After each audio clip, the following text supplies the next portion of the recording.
In shrink packaging, it is often necessary to wrap many products that are combined together, such as some small bottles, small boxes, etc.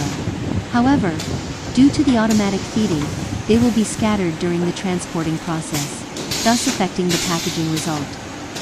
At this situation, the collating auxiliary device is necessary. Its structure is not complicated, but it plays a great role. Before entering the shrinking tunnel, it can regrouping the product again, then guarantees a perfect appearance after shrinking.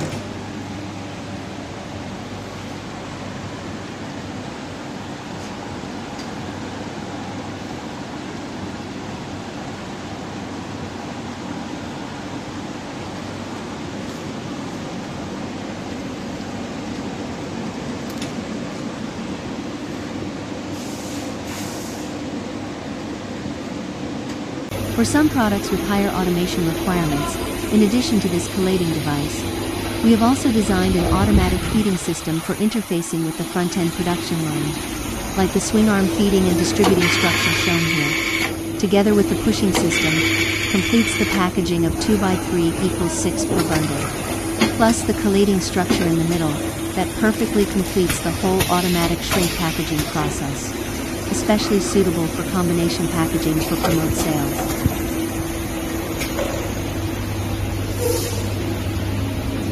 Thanks for watching our video, and we'll keep sharing these little technical constructs for ideas and suggestions.